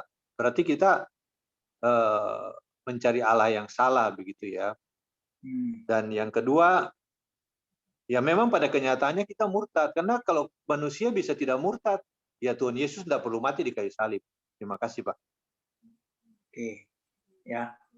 Jadi kalau kita bicara, saya memberi sedikit ini ya, apa namanya, supaya kita punya satu pemahaman yang sama gitu ya. Murtad dalam arti kita tadi lihat sebelumnya di dalam penjelasan, berarti di dalam hatinya itu mereka menukarkan Allah ya. Artinya iman mereka itu tidak lagi kepada Allah, tetapi mereka benar-benar menukarkan Allah yang sejati itu dengan yang lain. Nah, idolatry ya, idolatry itu kalau diterjemahkan ya memang penyembahan berhala.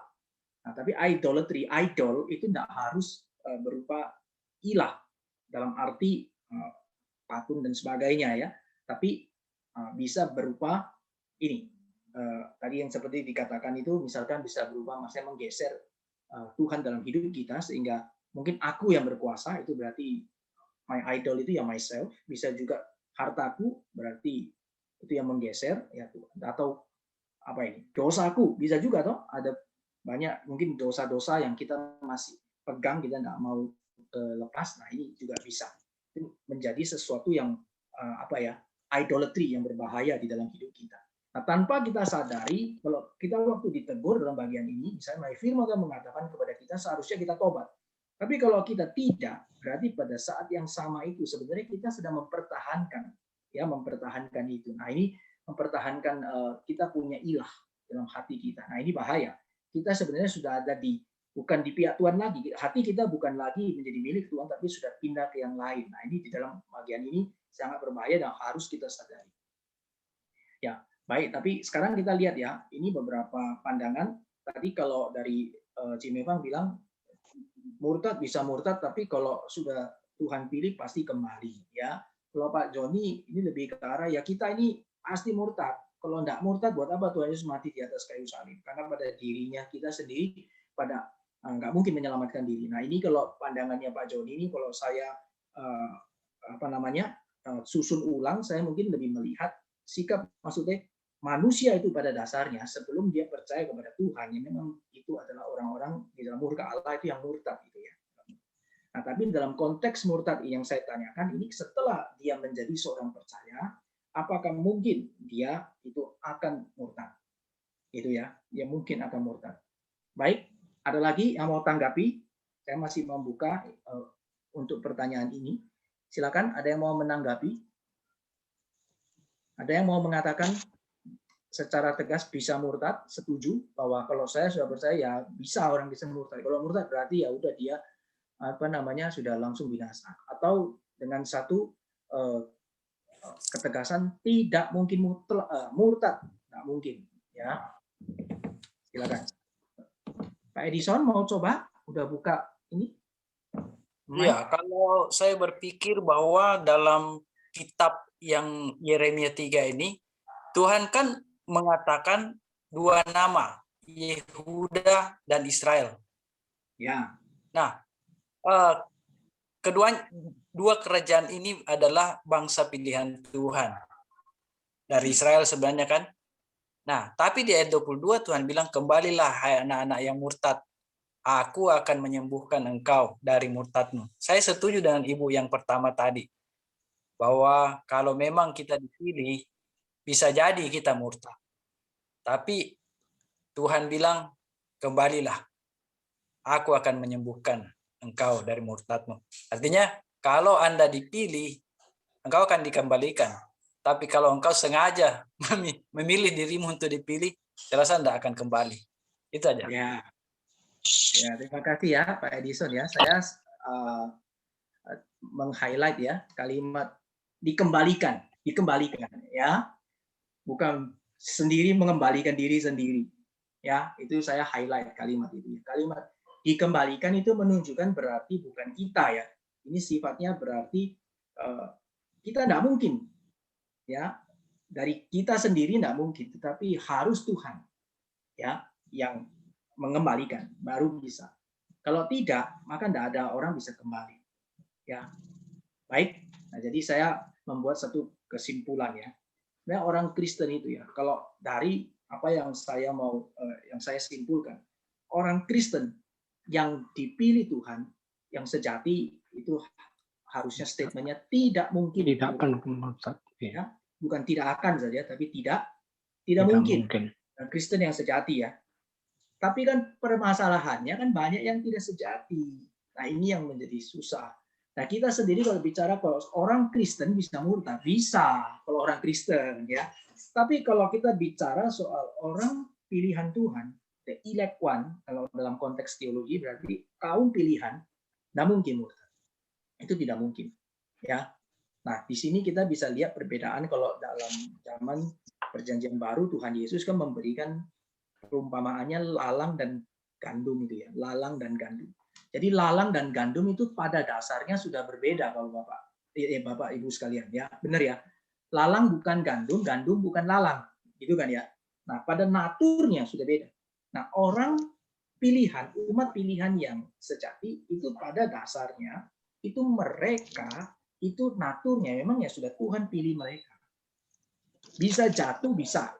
Jadi kalau saya mengatakan dalam kalimat ya misalnya saya disampaikan oleh Jimmy Fang tadi itu di dalam bahasa saya itu adalah orang Kristen yang sejati itu dia bisa jatuh ya dia bisa jatuh tapi Tuhan kalau beranugerah dia orang yang sejati ya maka dia akan kembali ya tapi jatuh dan kembali itu pasti tidak murtad. Kalau sudah murtad itu artinya sudah benar-benar tidak kembali lagi. Sudah benar-benar tidak kembali lagi. Nah, yang bahaya gimana? Yang bahaya dia kira dia tidak murtad. Bisa ngerti maksud saya? Tapi sebenarnya dia bukan orang Kristen yang sejati. Nah, ini yang bahaya. Ini yang dicatat di dalam kitab tadi yang kita baca sama-sama. Mereka rasa tidak menajiskan diri. Mereka malah tanya, loh, aku salahnya apa Tuhan? Kok aku disalahkan? Gitu, kira-kira gitu ya. Nah, ini yang bahaya.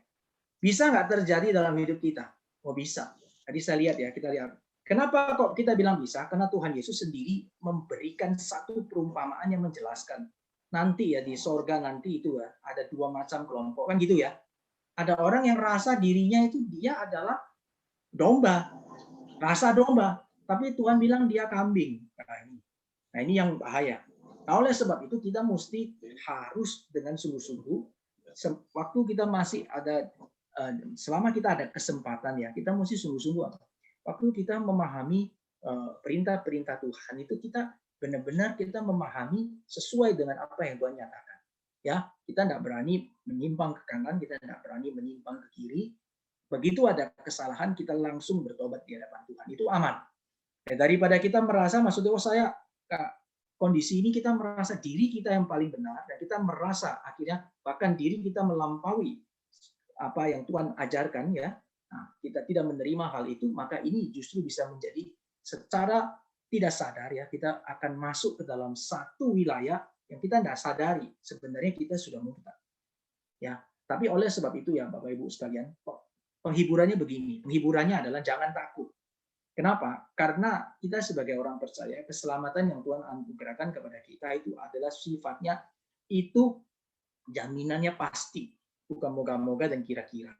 Oleh sebab itu, sebagai umat pilihan Tuhan, ya, sebagai umat pilihan Tuhan, kita boleh yakin, sebab kalau Tuhan yang memilih di dalam ketetapannya, ya, kalau keselamatan predestinasi, kalau di dalam kondisi yang lainnya kita boleh bilang dalam ketetapannya itu kita pasti akan ada di dalam pemeliharaan Tuhan, ya, atau providensi Allah, providensi Allah.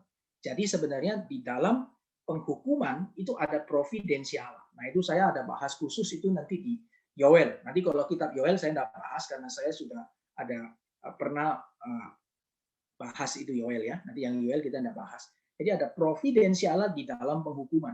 Jadi seperti juga kepada bangsa Yehuda, ya, khususnya di dalam Yeremia nyatakan ini ada providensi Allah. Kenapa ada providensi Allah? Nah, itu kita sudah sudah bahas bersama sebelumnya, yaitu waktu di Yesaya.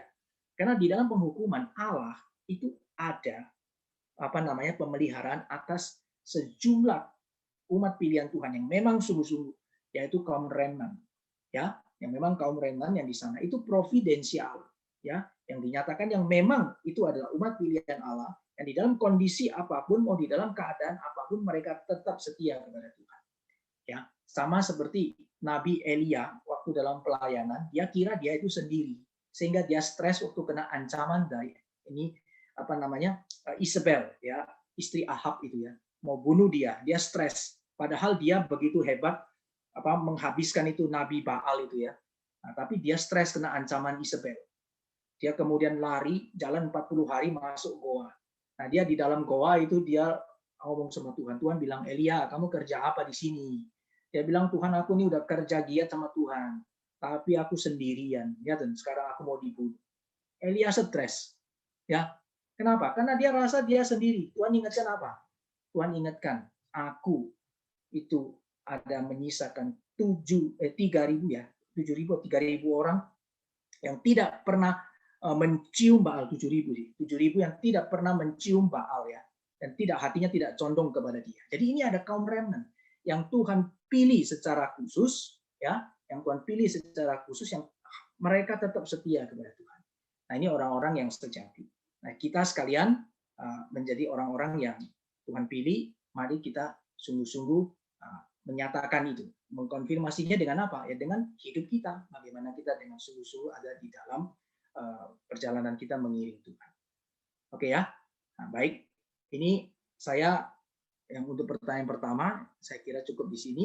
Apakah ada pertanyaan lain? Silakan. Ada tidak pertanyaan lain?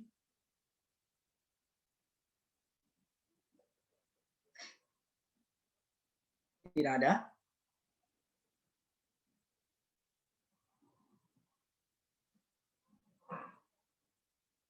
Sudah jelas semuanya? Tidak ada pertanyaan? Pak, apakah boleh menambahi? Silakan. Ya, saya hanya mau mengutip dari 1 Yohanes 2 ayat 19 yang bunyinya kira-kira seperti ini. 1 Yohanes 2 ayat 19. Memang mereka berasal dari antara kita, tetapi mereka tidak sungguh-sungguh termasuk pada kita. Sebab jika mereka sungguh-sungguh termasuk pada kita, niscaya mereka tetap bersama-sama dengan kita. Tetapi hal itu terjadi supaya menjadi nyata bahwa tidak semua mereka sungguh-sungguh termasuk pada kita. Itu yang untuk yang tadi tentang murtad.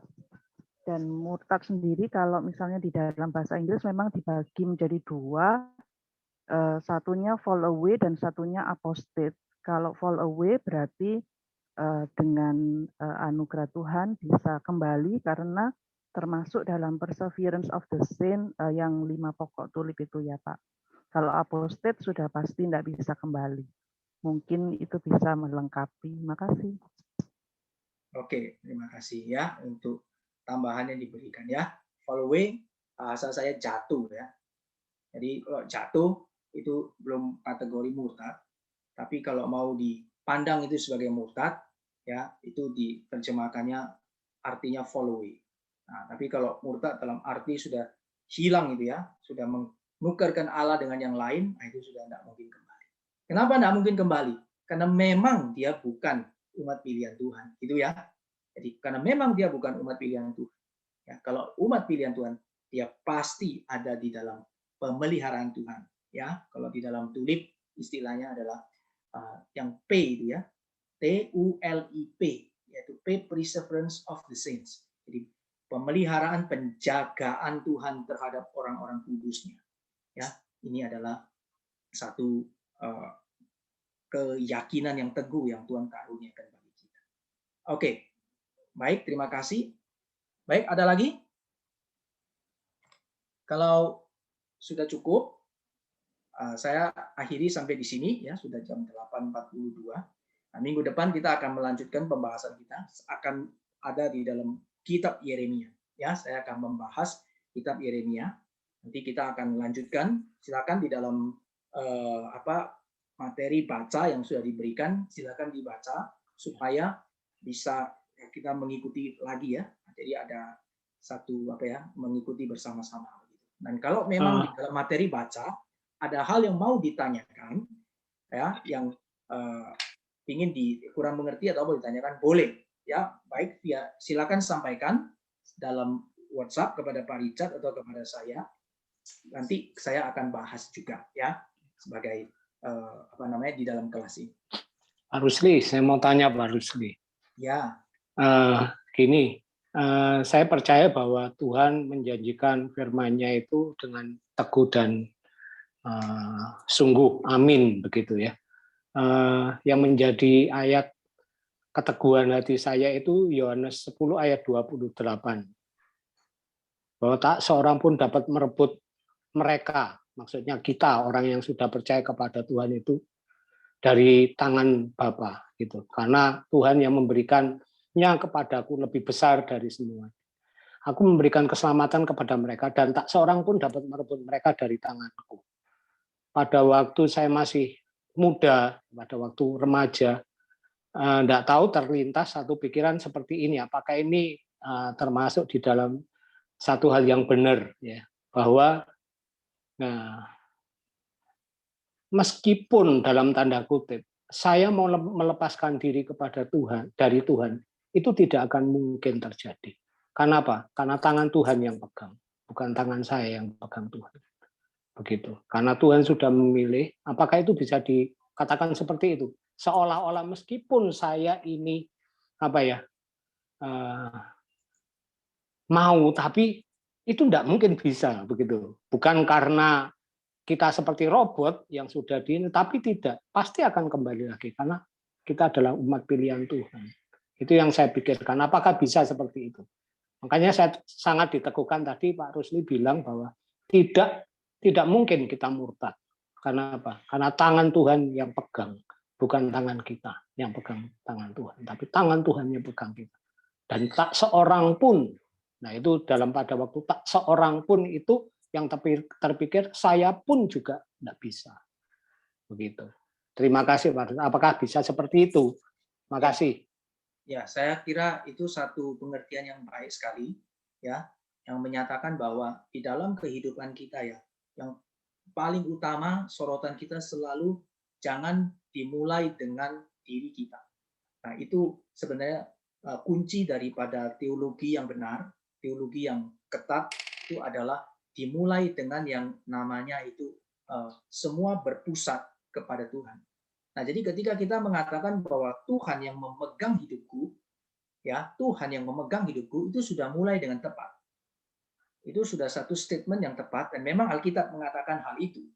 Nah, ketika kita percaya hal itu, ya, kita pegang, artinya itu iman. Kita waktu membaca firman Tuhan, itu masih berupa kita baca. pengetahuan.